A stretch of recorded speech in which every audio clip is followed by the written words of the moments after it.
नाशिकच्या तपोवन परिसरातील वनसंपदा सुरक्षित आणि अबाधित राहावी यासाठी या ठिकाणी काढलेलं टेंडर देखील रद्द करण्याचा निर्णय आता सरकारनं घेतला आहे। त्यामुळे जनरेट्यापुढे आता शासन कुठेतरी नमत असल्याचं बघायला मिळत आहे। दुसरीकडे आज सकाळपासून देखील तपोवनामध्ये स्वयंसेवी संघटना असतील, कार्यकर्ते असतील, वृक्षप्रेमी असतील यांची गर्दी बघायला मिळते आहे। तपोवनाच्या या संपूर्ण परिसरामध्ये जो कचरा या ठिकाणी साचलेला आहे तो कचरा एकत्रित करून तो बाजूला टाकण्याचं काम जे आहे ते या ठिकाणी केलं जातं। एक प्रकारची स्वच्छता मोहीम जी आहे ती या ठिकाणी वृक्षप्रेमींकडून राबवली जाते आहे।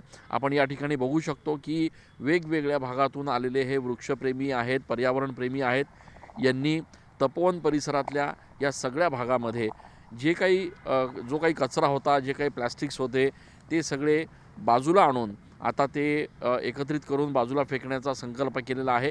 त्याच्यामुळे कुठेतरी फक्त झाडं वाचवायचाच विषय नाही तर या ठिकाणचं पर्यावरण देखील स्वच्छ राहावं, इथला समतोल ढासळू नये अशा पद्धतीचा प्रयत्न जो आहे तो पर्यावरणप्रेमी करत असल्याचं बघायला मिळत आहे।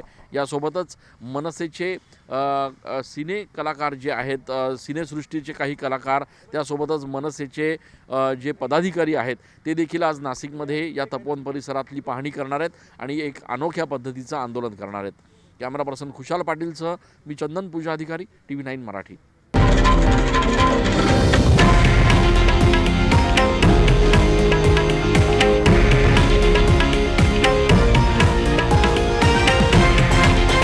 हे आहे देशातील नंबर 1 न्यूज नेटवर्क आणि आपण पाहत आहात TV9 मराठी, एकमेव।